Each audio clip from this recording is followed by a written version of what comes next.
We are going to show you exactly how Japanese engineers accomplished what everyone said was impossible, and why one mistake during construction almost destroyed the entire project. The Tokyo Bay Aqua Line is 15.1 kilometers of road that shouldn't exist. This cost $20 billion. It took a decade to build, and the engineering decisions they made changed underwater construction forever. Here's what makes this genuinely insane. Tokyo Bay isn't some calm lake. It's one of Earth's busiest shipping channels. Over 1,000 massive vessels pass through daily. You can't just block that for 10 years of construction. That's why a normal bridge across the entire bay was impossible. Support columns rising from the seafloor would create a deadly obstacle course for ships. So they made the eastern side a tunnel instead. Tunnels don't block anything above. Ships sail over them without knowing they're there. Problem solved, right? Not even close. Because the seafloor beneath Tokyo Bay is basically soup. The soil down there is soft clay and silt. If you're enjoying this kind of detailed breakdown, go ahead and subscribe. Hit like if this is your thing. No pressure, just if you want more content like this. Now, here's the decision that made everything possible. They would use tunnel boring machines, but not regular ones. They custom-built mechanical monsters specifically for Tokyo Bay's terrible soil conditions. Each boring machine was 14.14 meters in diameter. Picture a cylinder as wide as a 4-story building is tall. These machines weighed over 3,000 tons each. The front of each machine had a rotating cutting face covered in tungsten carbide disc cutters. These discs chewed through clay, silt, and occasional rock. Behind the cutting face, workers and hydraulic systems installed pre-made concrete tunnel rings. The machine ate earth at the front and left finished tunnel behind it.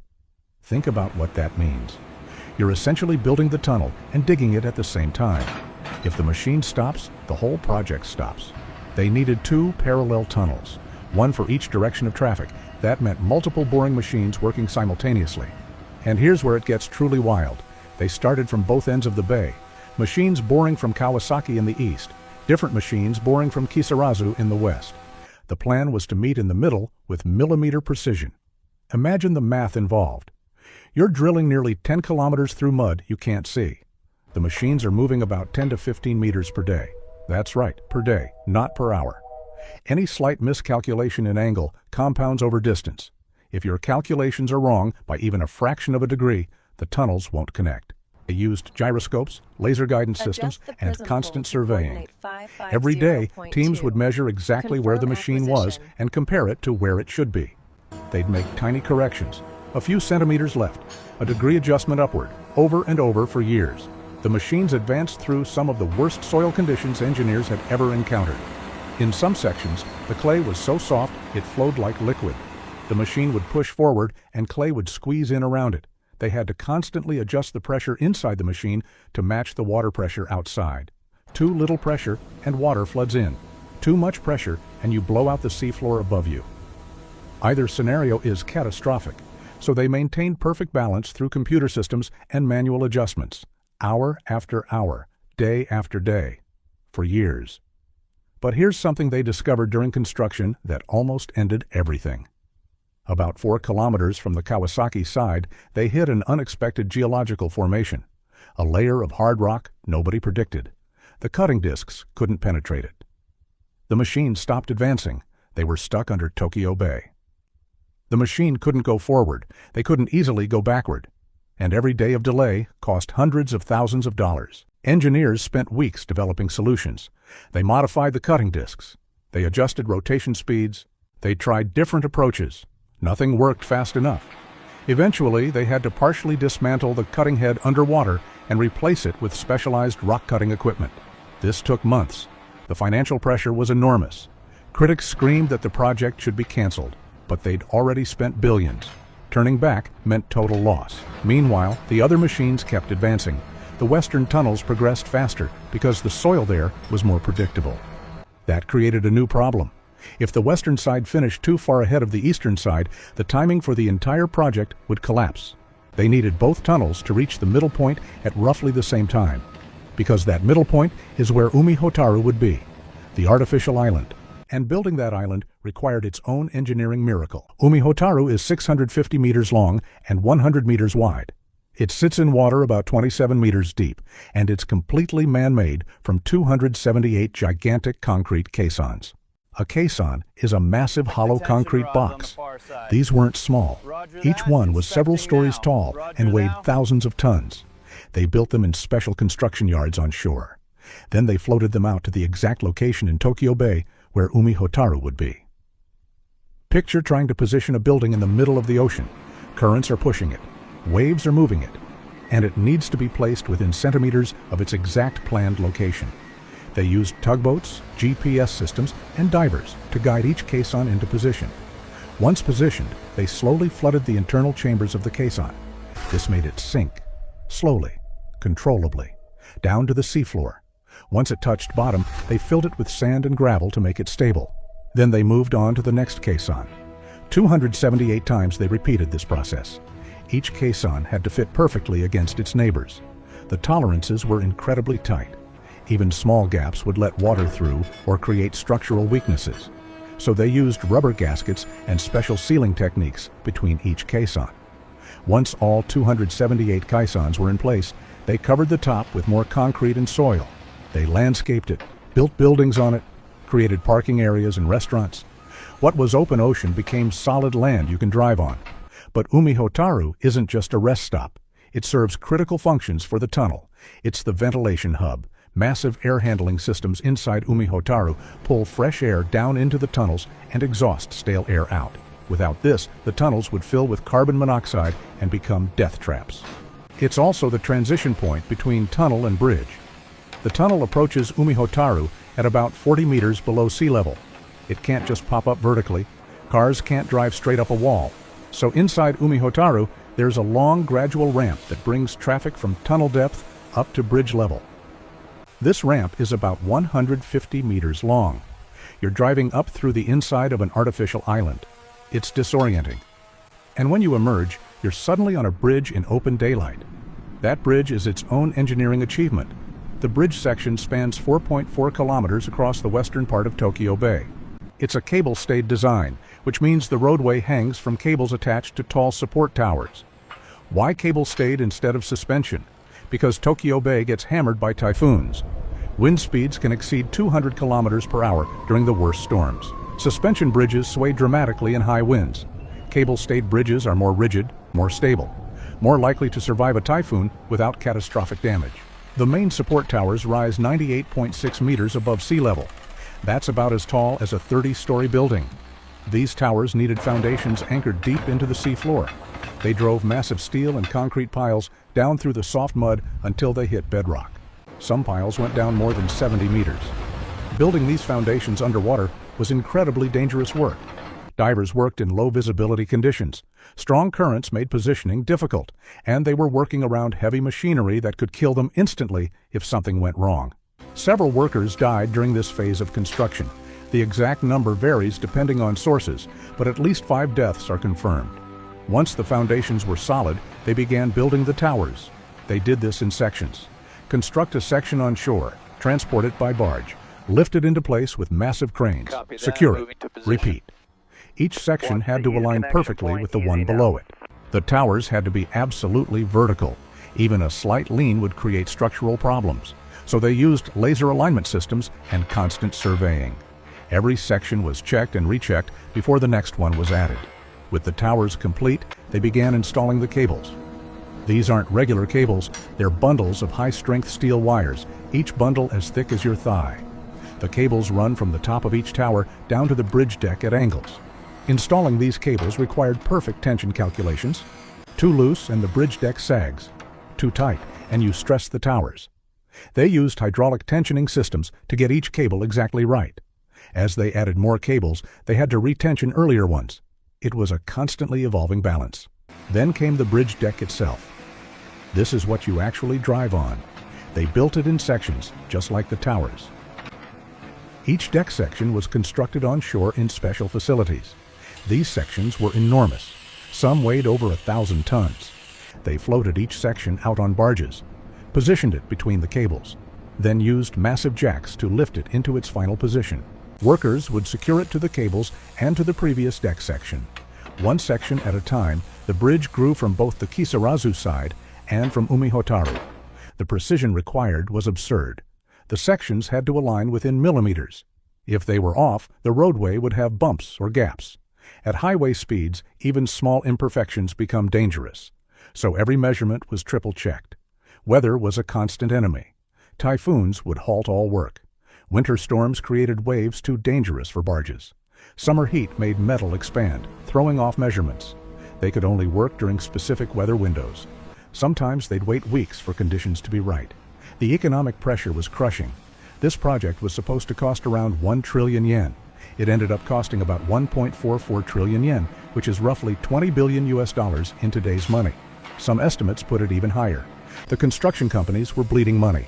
The Japanese economic bubble burst in the early 1990s, right in the middle of construction. Funding became scarce. The government had to step in with additional money, or the project would have collapsed. But that created political backlash. Citizens questioned whether this was worth bankrupting the companies involved. The original plan was for private companies to build it and make money back through tolls. That plan died. The costs were too high.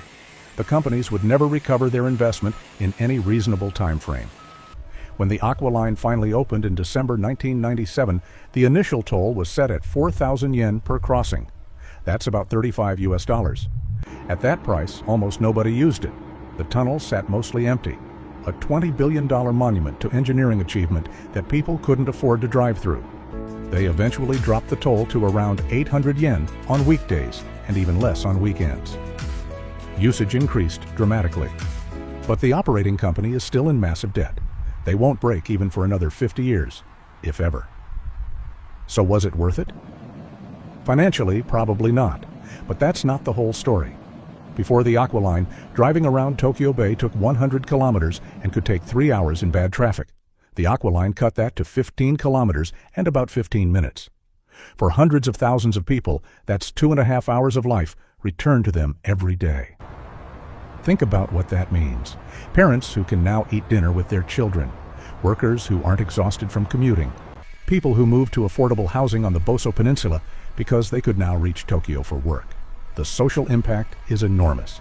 The Boso Peninsula was economically dying before the Aqua line. It was isolated, cut off. Young people were leaving, businesses were closing. The Aqua line connected it to the Tokyo metropolitan area. Property values increased, tourism exploded, new businesses opened. Umihotaru alone attracts millions of visitors every year. People come specifically to experience the tunnel-to-bridge transition. They eat at the restaurants, they buy souvenirs. It became a tourist destination, not just infrastructure, and the engineering innovations developed for the Aqua line spread worldwide. The techniques for building in soft seafloor sediment are now used globally. The ventilation systems, the earthquake-resistant design. Other countries studied this project and learned from it.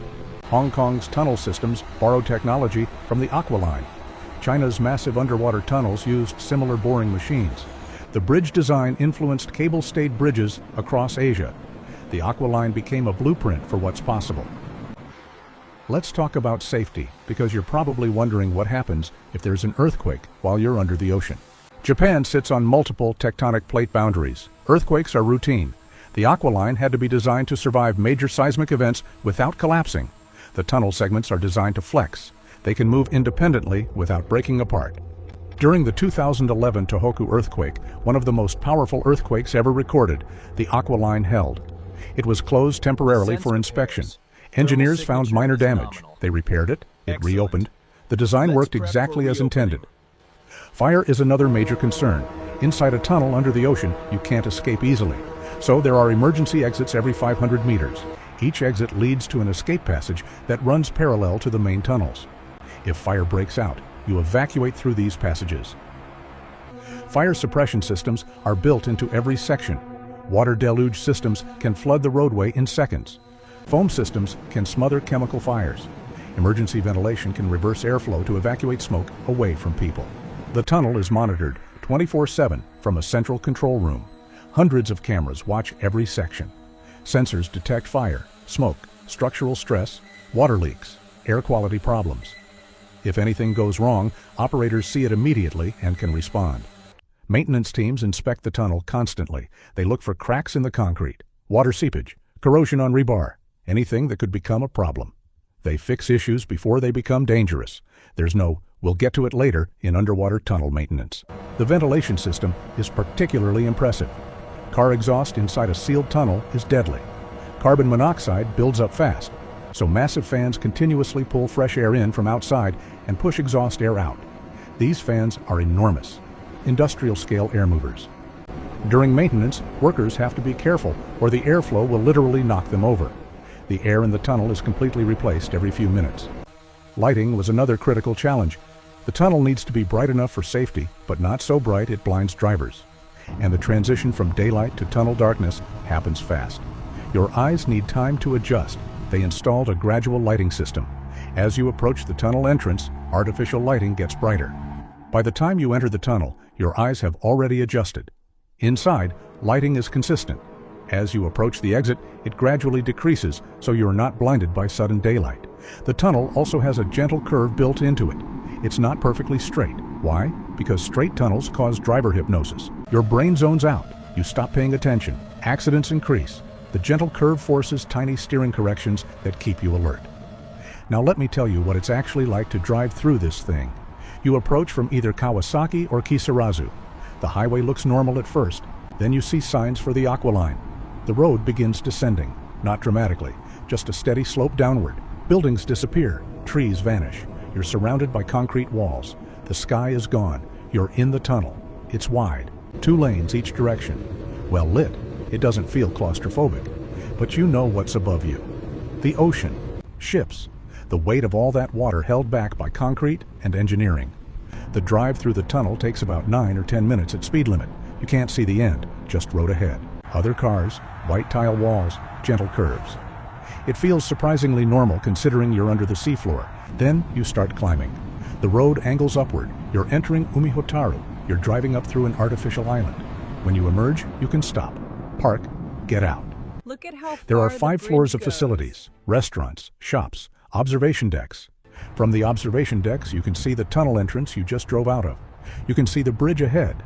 You're standing on an island that didn't exist 30 years ago, in the middle of one of the world's busiest bays. If you keep driving, you enter the bridge section. Suddenly, you're in open air. Wind hits your car. The ocean is below you now instead of above. The perspective shift is dramatic. Your brain has to recalibrate. The bridge is smooth, modern. The cable-stayed design is elegant. On clear days, you can see Mount Fuji in the distance. The roadway curves gently toward the Kisarazu shore. Then you're back on regular highway. The experience is over. That's what $20 billion and a decade of construction feels like. 15 minutes of driving that required engineers to solve problems nobody had solved before. The Tokyo Bay Aqua Line isn't just a road. It's proof that human beings can reshape geography itself. We can tunnel under oceans, build islands where none existed, span distances that separate communities. It's proof that impossible is just another engineering problem waiting for a solution. The soil was too soft? They built machines to handle it. The bay was too busy? They went under it.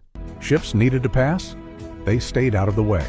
Every major obstacle had a solution. Some solutions took years to develop. Some cost fortunes. Some failed and had to be redesigned. But they kept solving problems until the impossible became real.